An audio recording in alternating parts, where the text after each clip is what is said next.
Peggy 18.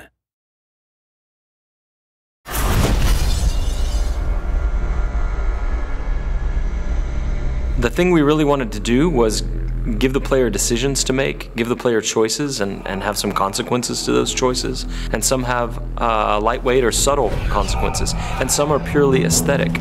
Choice matter because in the media video game, you can make choices where the movies doesn't allow you to make choices. So having the consequences to what you do and seeing how the simulation deals with your choices, it feels like the player has full ownership of his experience.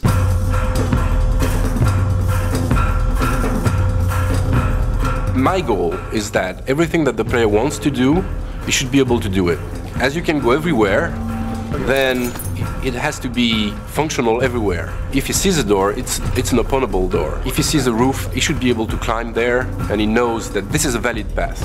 As you guide Corvo through the world, as you see this world from a first-person perspective, you can constantly approach the game with all-out violence or subtlety, like you can be very surgical in how you move into an environment and how you deal with the assassination target.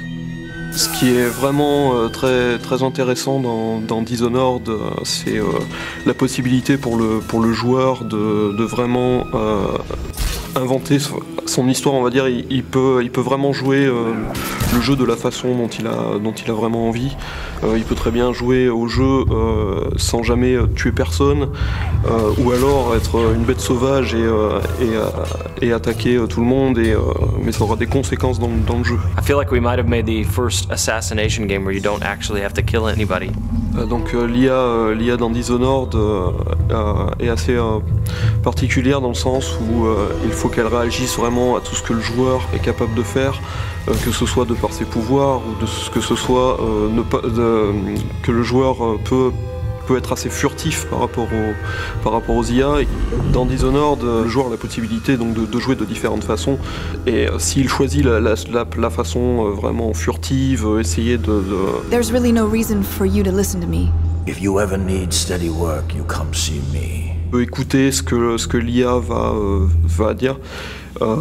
Il peut écouter les conversations, il peut obtenir il peut avoir quelques indices en fait sur ce qui se passe, sur comment arriver à résoudre sa mission. Oui, donc le joueur va pouvoir utiliser des combinaisons de pouvoirs assez variées. Par exemple, donc il va pouvoir arrêter le temps, commencer à utiliser l'arbalète pour tirer sur les différents ennemis. Les flèches vont prendre le cours normal du temps, tous les ennemis dans la pièce vont mourir. Il peut utiliser ça de façon... il peut utiliser des combinaisons complètement incroyables, et je pense que on va être assez étonné de ce que les joueurs vont être capables de faire.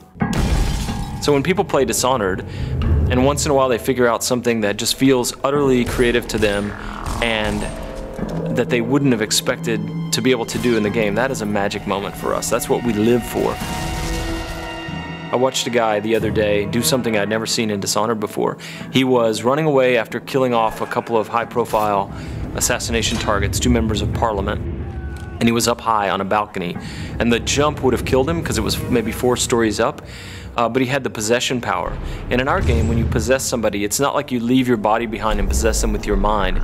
It's a corporeal thing, so you move physically into them, and then you pilot them around. And so he jumped off of this balcony 4 stories up and plummeted to the ground, and I thought he was going to die. He was on the pavement next to the river, but he was angling for this guard that was walking a patrol down there, and as he got close to the guard, he activated the possession power and moved into the guy, and it kills the inertia of the fall, and he lived and walked past the other guards who didn't know anything was wrong. And that is a moment you can't have in another game. What's happening? Once a programmer came back to us and he shot a little video of something that was really fun and wanted to show us. So what he did was that he summoned a set of rats, then he froze time, then he pulled out the spring razor, which is this kind of mine that you can stick to things. So he could actually froze the rat, stick the mine to the rat, then he possessed the rat, and then he moved the rat around and close to a guard and ejected as the mine exploded.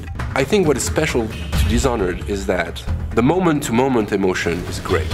In a shooter, for example, you know that shooting at a guy will kill you, and you have to take cover and progress, and well.